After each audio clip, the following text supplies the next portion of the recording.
ما راح تفوت أي شعار من اليوم ورايح.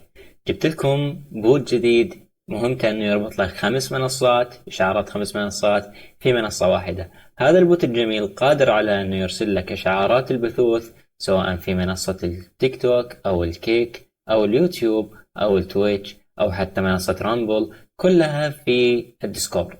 بل وحتى أكثر من هذا، هذا البوت قادر على أن يساعدك بعمل كليبات داخل البث والعديد من الأمور الخاصة بإشعارات السوشيال ميديا، إعادة إرسال الكليبات، بل وحتى إعطاء الرتب للأشخاص المشتركين عندك في البث ومزامنتها مع الرتب الموجودة لديك في سيرفر ديسكورد. أيضا يتمكن هذا البوت عمل رسائل ترحيبية وأشياء أخرى قادمة قريبا. يسمح لك أنك تصنع صور البروفايل. إذا عندك حاب تسوي صورة بروفايل، تختار صورتك، تختار هنا الحجم أو المكان اللي حاب تحصل على بروفايل مثلا لمنصة كيك، وتكبر الحجم مثلا بهذا الشكل، تكون حصلت على هذه الصورة الجميلة. تعمل داونلود بهذا الشكل، راح تفتح الصورة، راح تلاحظ أن الصورة هنا عبارة عن كيك بروفايل. طبعا يحتوي هذا البوت على العديد من المميزات والأشياء اللي راح أشرحها في مقاطع قادمة إن شاء الله. هذه لمحة بسيطة وسريعة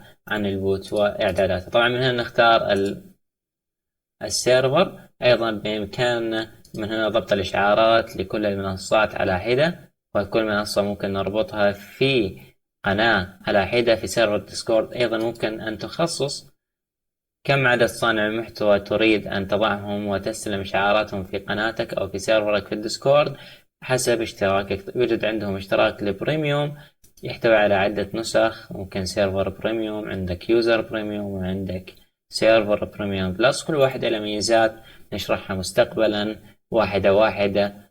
البوت جدا ممتاز، سوف أضع لكم الرابط أسفل الوصف، وبإمكانكم زيارة الرابط من هناك.